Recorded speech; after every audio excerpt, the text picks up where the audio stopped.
Hello, beautiful people. Welcome to another episode of We Will Survive. My name is Kathy Brooks. Thank you so much for joining me today for a discussion on medical racism. If this is your first time tuning in, thank you so much and please come again and again.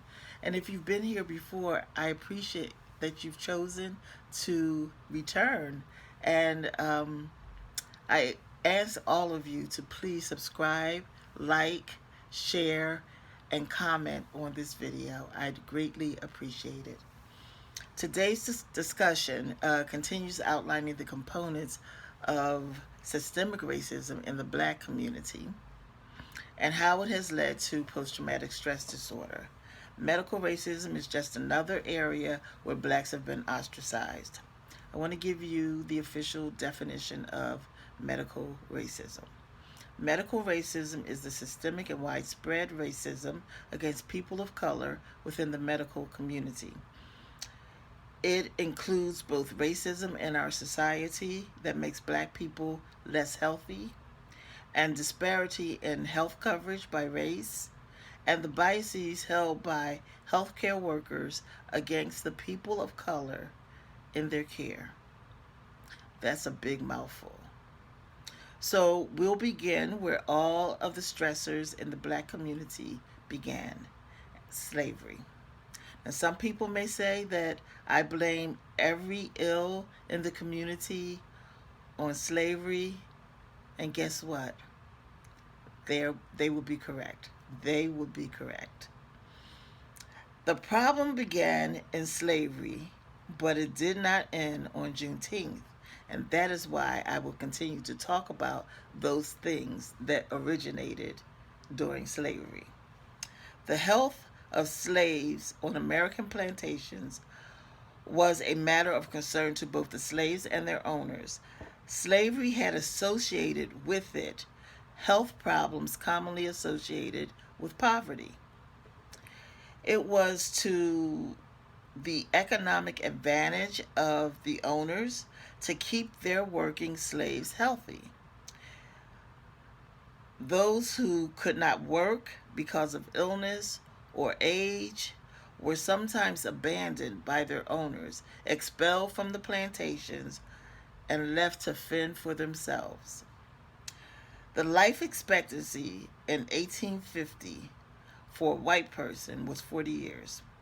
The life expectancy in 1850 for a slave was 36. Now, when I was doing some research on this topic, I came upon something that I did not know existed, and that is slave hospitals. Slave hospitals were thought to be an essential part of plantation life. The physicians believed that slaves' bodies were biologically and physiologically different than whites. Therefore, they should have their own resource for medical attention and treatment.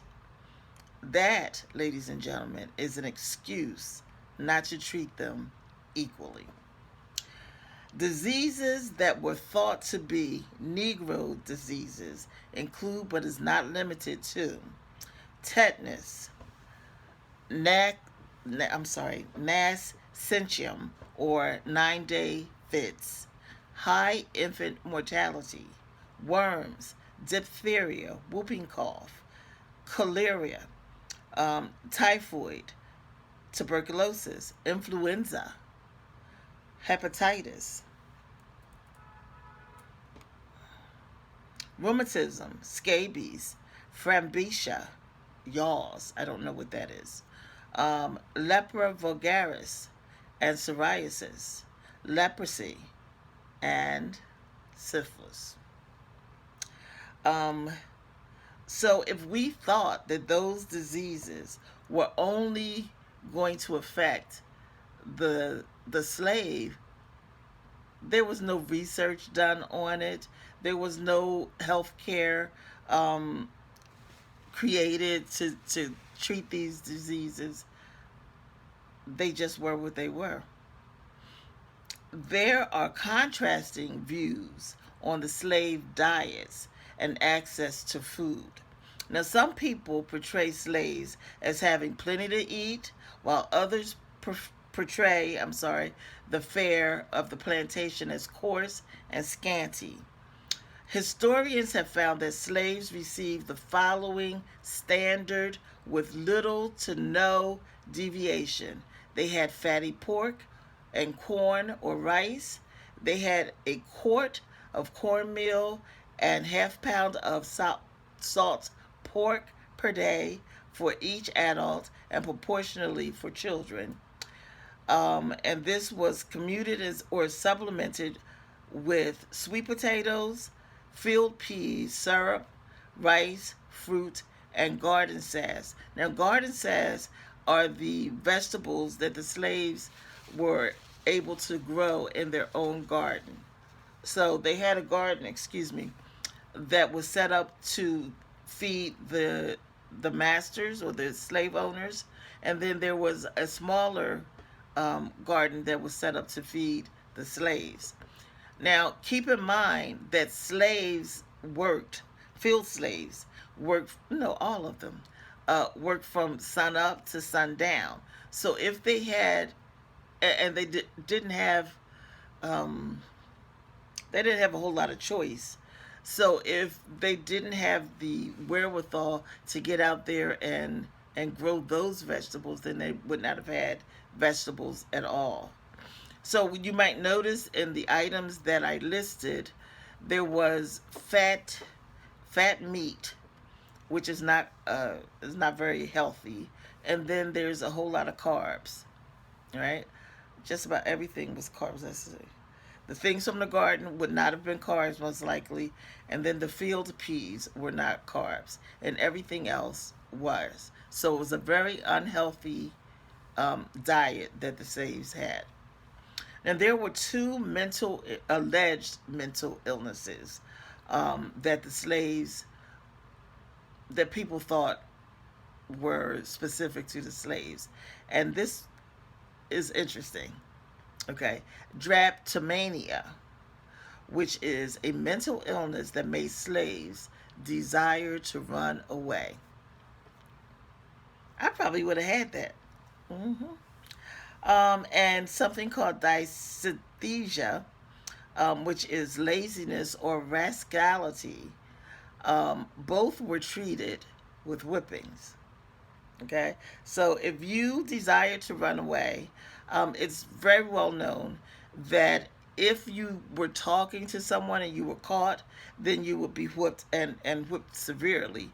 You would be whipped in front of all of the slaves and the whites, so that it would encourage not only you to not even think about running away, but it will also encourage or motivate the other slaves on the plantations not to try to run away as well. If you actually did run away, then the severity of your beating or your whipping would be greater.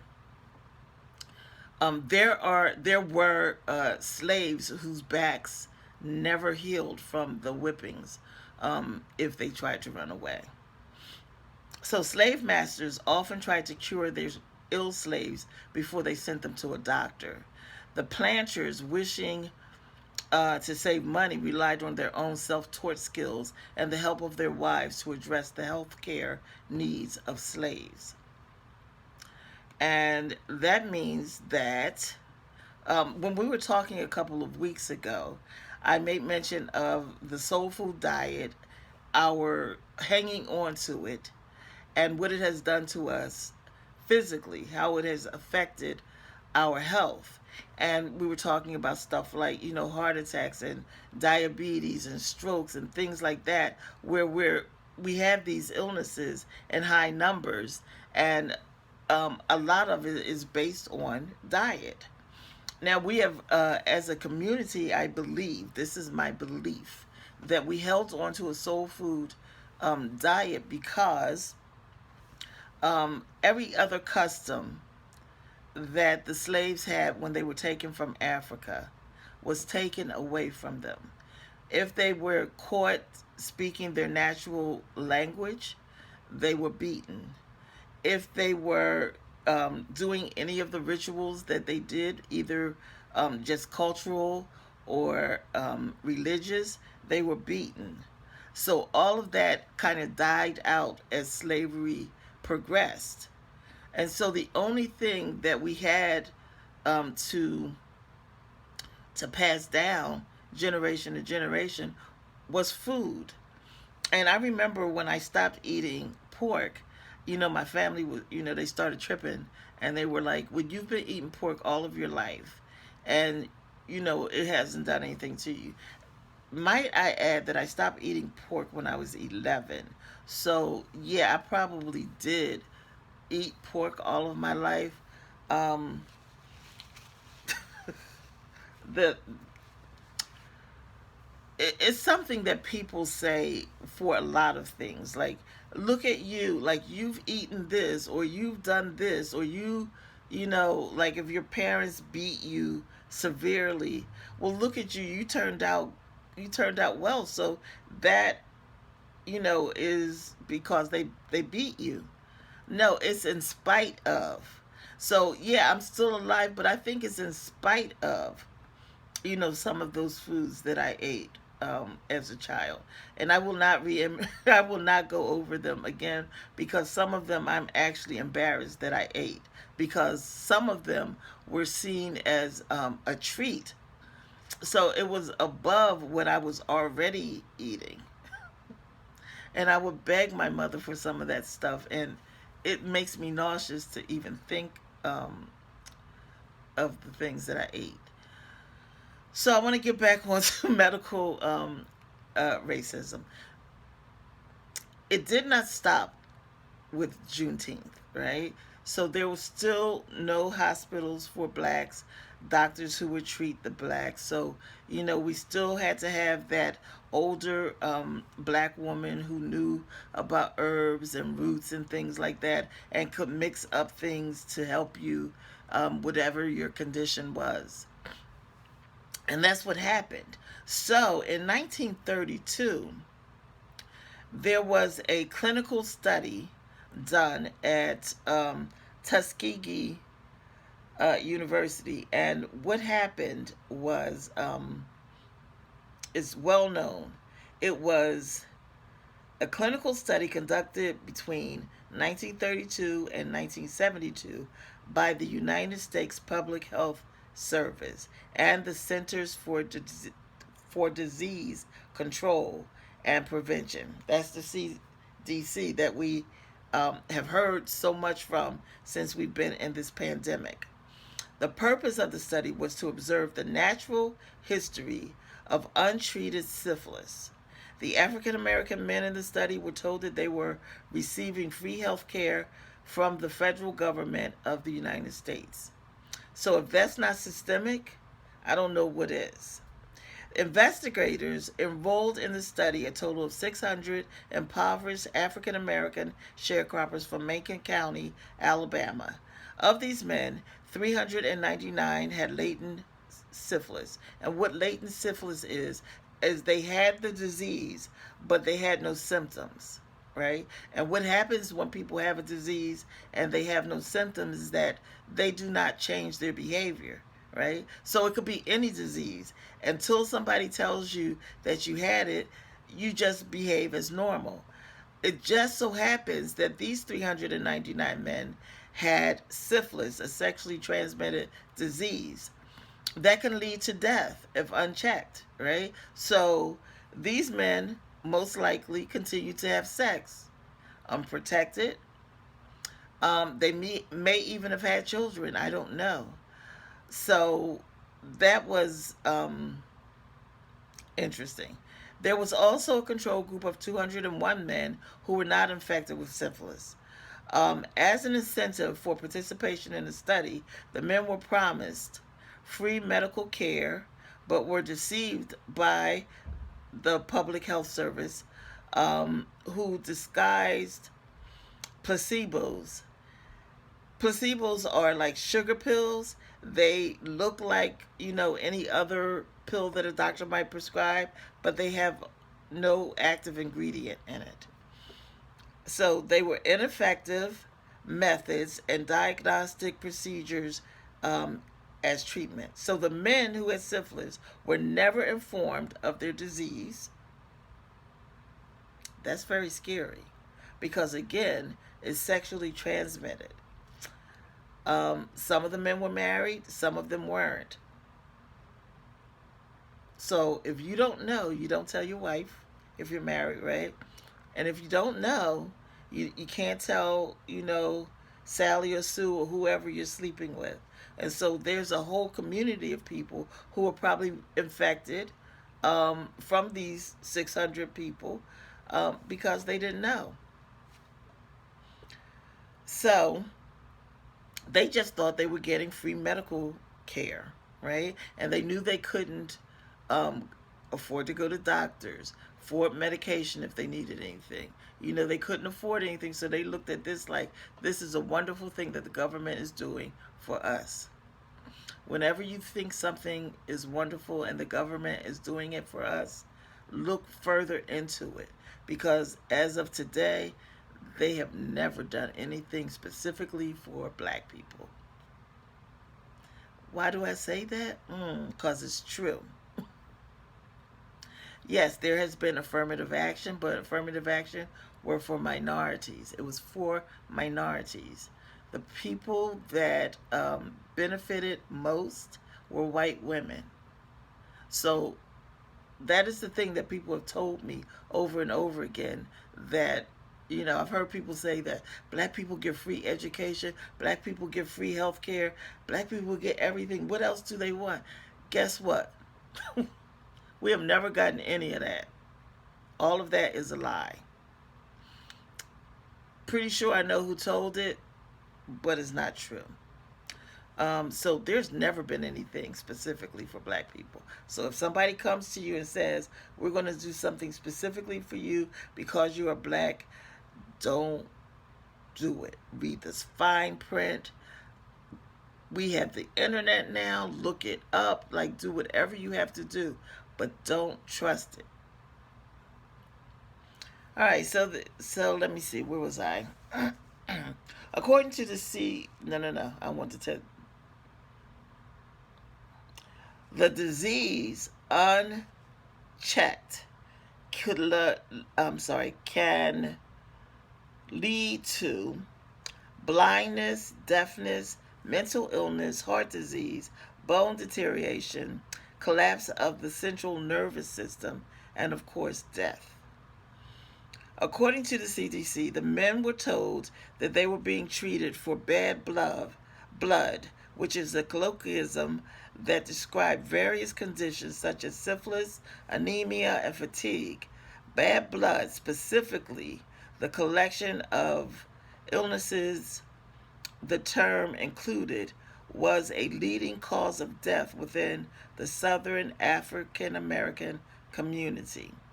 So they said that they were going to help them and treat them if they had bad blood. The men were initially told that the study was going to last 6 months, but it was extended to 40 years. After the funding for the treatment was lost, the study was continued without informing the men that they would never be treated. Even though they knew that the progression of the illness can lead all the way to death, no treatment. None of the infected men were treated with penicillin, despite the fact that by 1947, the antibiotic had become the standard treatment for syphilis. So they deliberately watched these people deteriorate right before their eyes. If this were an ethical study, I will tell you how it would have gone. They would have had volunteers, right? And usually there is an incentive. It is usually money. But since these are the times that people were living in, if they really wanted them to volunteer, if they were really going to give them health care, that could have been a viable incentive. Now, if you're going to generalize the findings of the study to the broader community, the black community in America, then you need to have blacks from every state.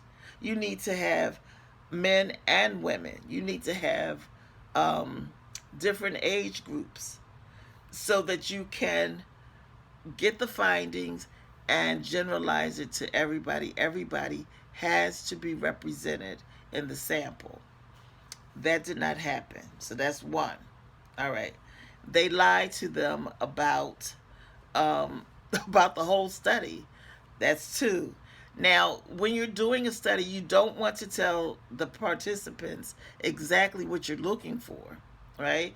But they could have set it up saying that they were going to give them health care for whatever situation they came upon, right? So they could have just been, it could have been vague, but they would have had to follow it up with actual health care. When they gave placebos, now that's something that we still do.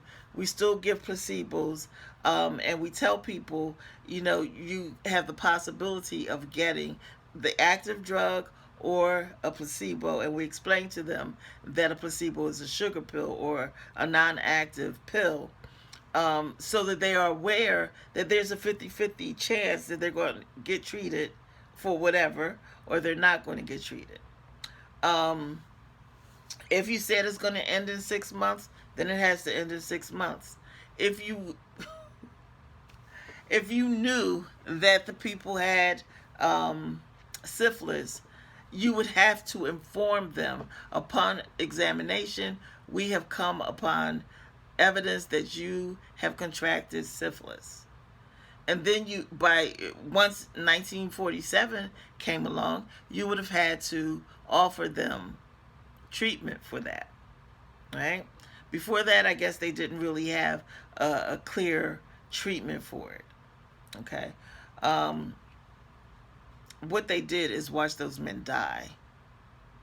They watched all of the different results of syphilis, take them over physically, and they simply watched them die.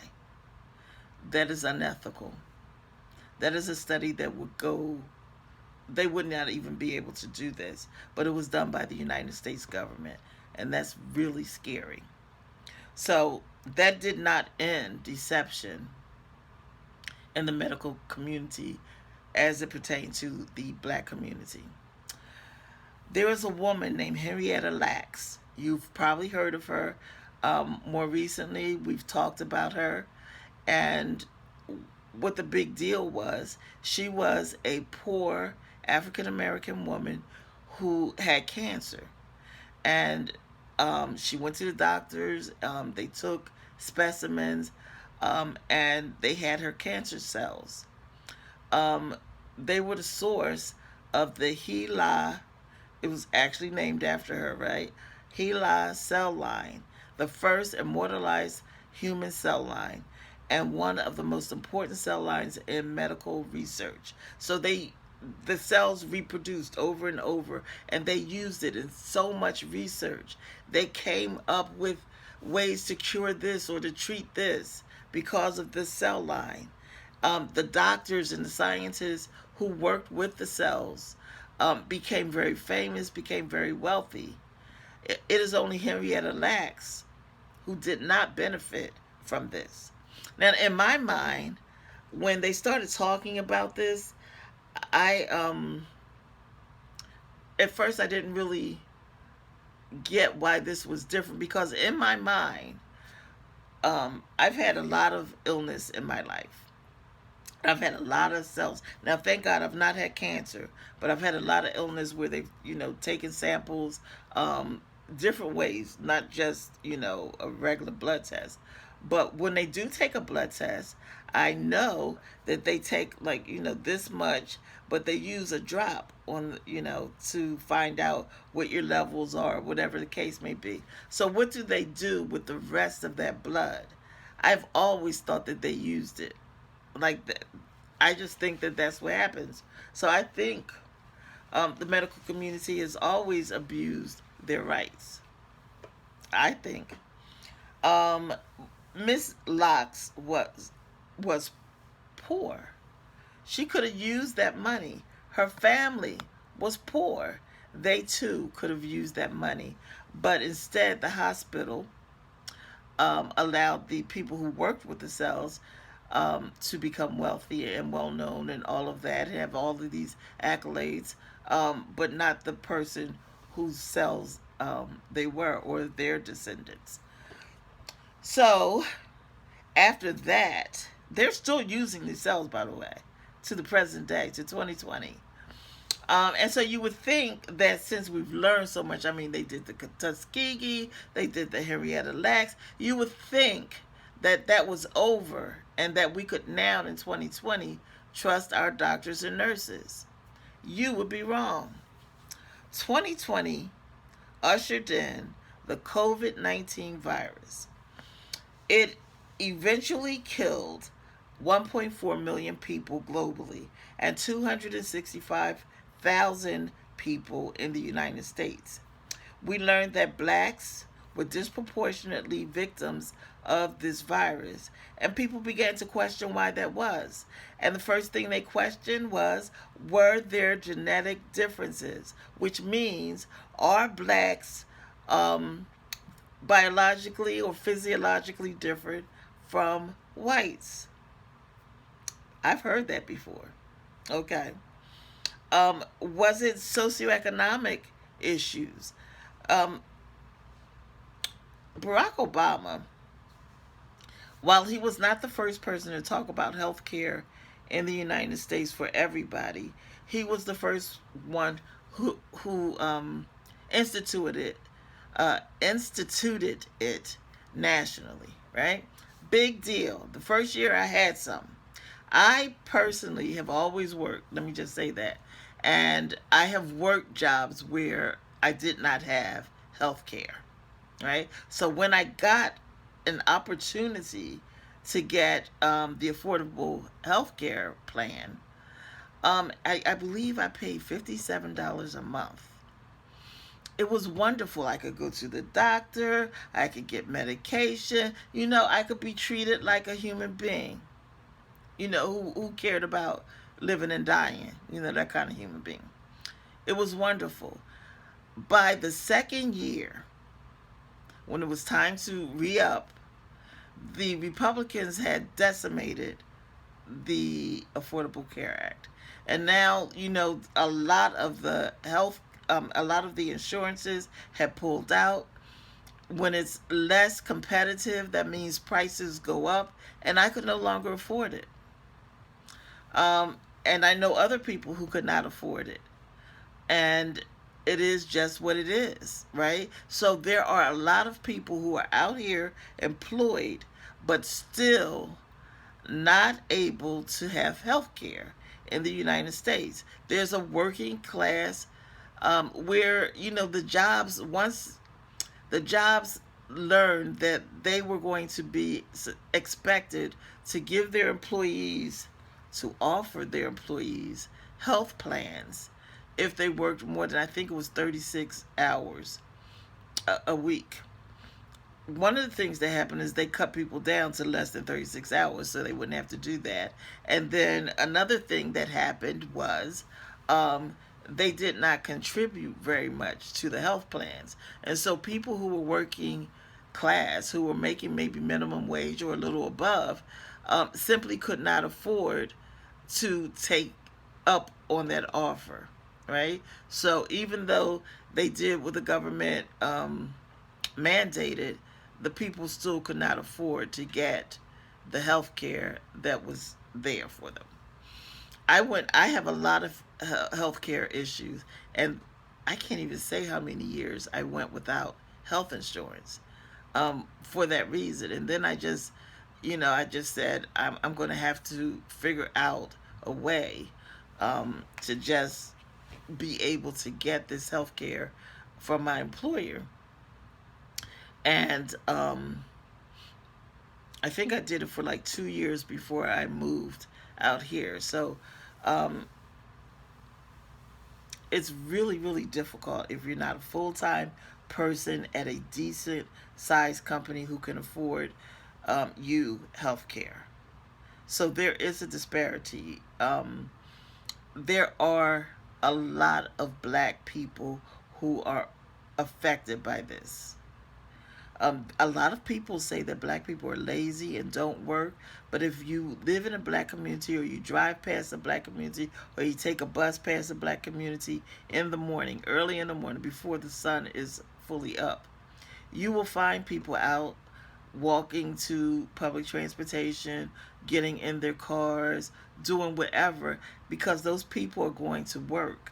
So I never understood why they said black people are lazy because everybody I know works. People just don't work at good jobs all of the time.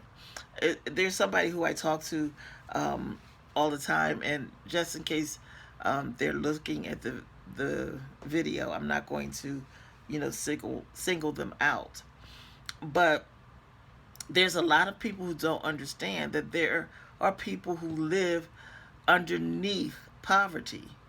Like there are companies who have figured out. I worked for a company when I first got out here in Arizona, and they literally the people whose salary was minimum wage. Those people were collecting public assistance and food stamps and things, and the healthcare as well.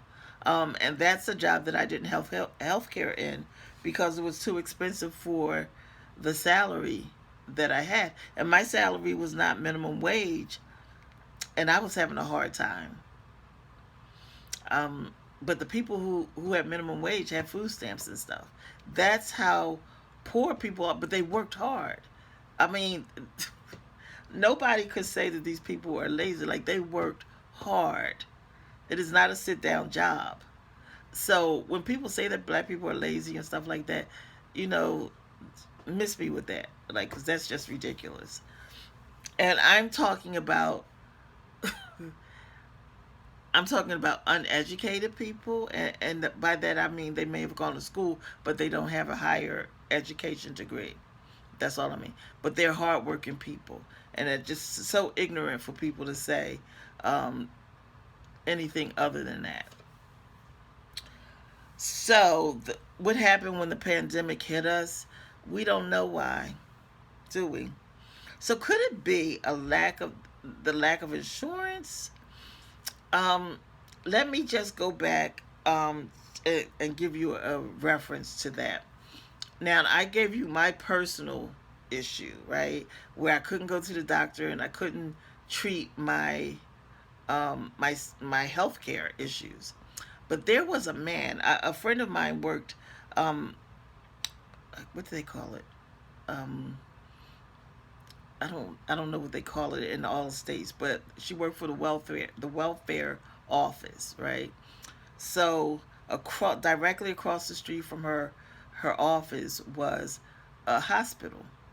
So a man came into the hospital, right, complaining of all of the symptoms of a heart attack, and they found out that he did not have health insurance.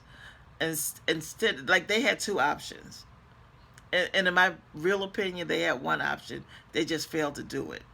They could very easily have just called the social worker of the hospital, had that person come down while they were treating him, right?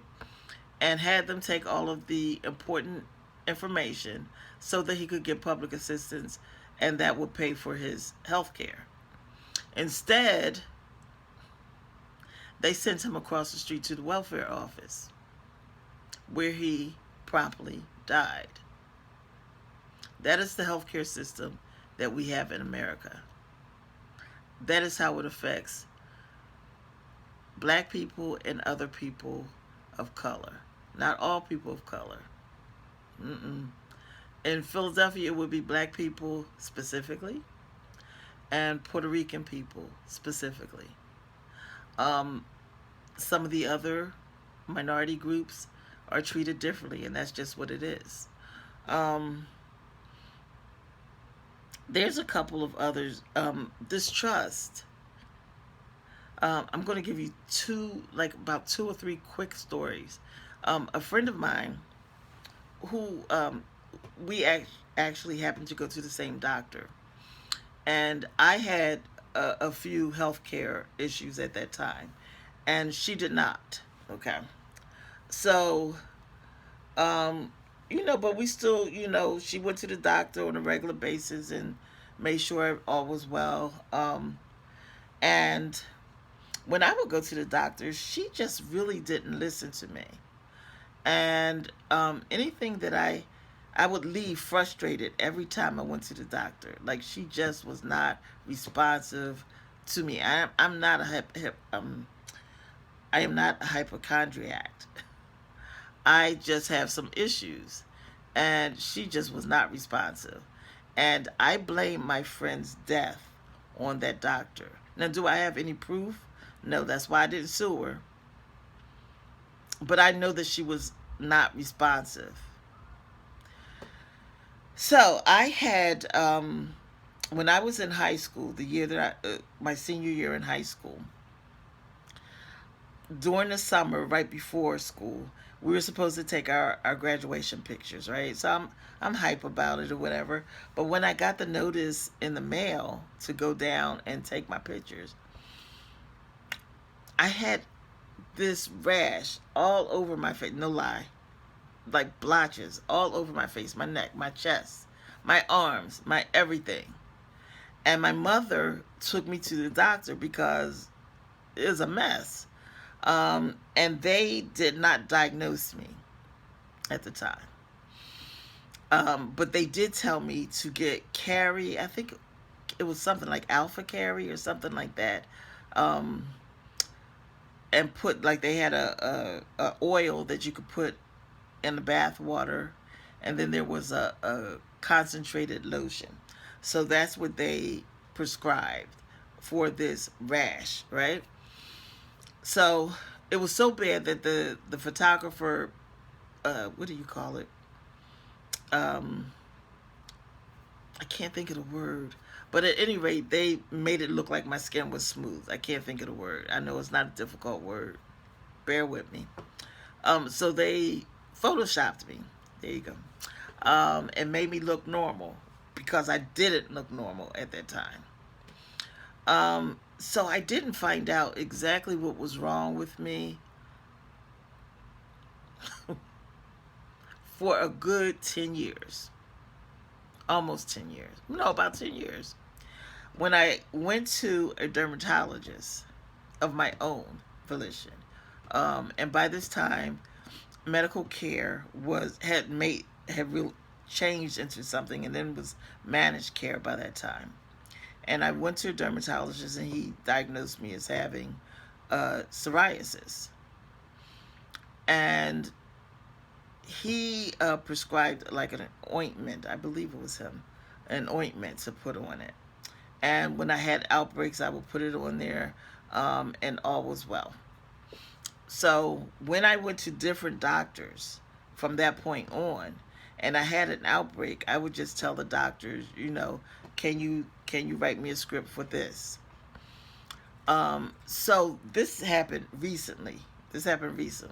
I still have it, an outbreak on my back, right? So they want to be sure. So they're going to go and look on my back. I believe that they see in me a big black woman, period. Just a bunch of black skin, front and back, right? Because they looked, and I saw them look closely and not see the outbreak that I know is there, because I can see it, I just can't reach it, right? Like, I can wash my back and stuff like that, and I put lotion on my back, but I can't reach like specific little spots to put the ointment on. So they say, oh, your skin looks fine, you don't need anything. So when I moved here, I decided to go back to my ointment and prescribe myself the ointment. And once I did, all was well again. So what I'm saying in that little excerpt is that they don't think that we feel or have any sense of what's going on in our bodies, and they often, and I'm not talking about any particular doctor, I'm just talking about healthcare period. They don't listen. They think, oh, you're overreacting. I mean, everybody knows black people are emotional, and they don't treat you. And you might think psoriasis is not a big deal unless you have psoriasis and you know that is, first of all, it's an eyesore. I'm not the person that really cares about that so much because I've never had it again all over my body. I cared about it then, but it's uncomfortable. It's uncomfortable. So it's not a vanity thing. It's just like right now I'm talking to you and I thought about it because my back is itching. But I'm trying to act like I have sense and not start, get the back scratcher and start digging into my skin. But I do know that people just do not respond. And so this, no, last year, I went to the doctor and I wrote down everything for her that is going on with me. Everything, right? And I said, I know like it's a mess. I don't know, if we can, tackle this stuff. And she said, that, yeah, it's nothing on this list that we can't, work with. And I was so encouraged. So what made the difference is that I went to a young black female doctor. I usually didn't like female doctors, just because I relate better with males. Like they tend to listen to me a little bit more than females do. But now I had to put that away because she is very responsive. She listens to me, and since the pandemic, we communicate FaceTime over FaceTime, and she takes care of me. So, you know, it's been a good, I would say, 20 years since I've had good medical care. At the same time that I had good medical insurance. So there you go with that. So it could be any reason that we are, you know, disproportionately affected by the COVID virus. One thing I know that in in the state in which I live, um, the governor just really didn't shut a whole lot of stuff down, and that could have something to do with it. I don't know. So if history tells you anything about the medical community, um, if you see an ad, and I see ads right now, and it asks for healthy adults for a study, don't do it. Don't do it. It's right now they're trying to get the vaccine for this virus. Don't do it, black people. Don't be their guinea pig. Um, the CDC and the FDA had a certain timeline that they're supposed to adhere to when coming up with the new medications. And believe me, it is not under a year. So be careful. Care for yourself, or get someone who you know will actually be responsive to you, because right now I understand why black people don't trust the medical community. But please, let's not, let's be educated about it, and try your best to find somebody who will work with you, who cares. That's the only thing I could really say. So what I wrote down here is, if history tells you that the medical community will tell you that they are helping you only to later learn that they are studying you and actually gave you no medical care, would you trust them? I don't know. I know I wouldn't.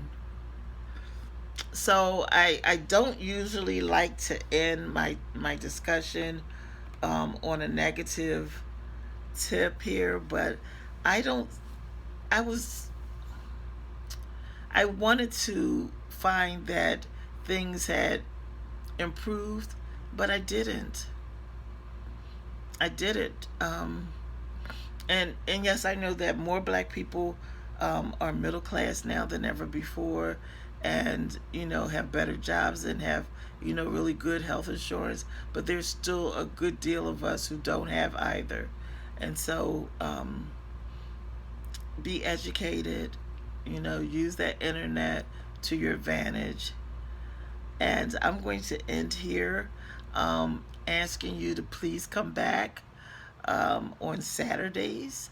I'm here at 4 and talking about something that is negatively affecting our community. And then eventually we're going to come up with something that will help us. But first we have to see the areas where we are in need. And that's what I'm doing now. So God bless you all. Have a great day.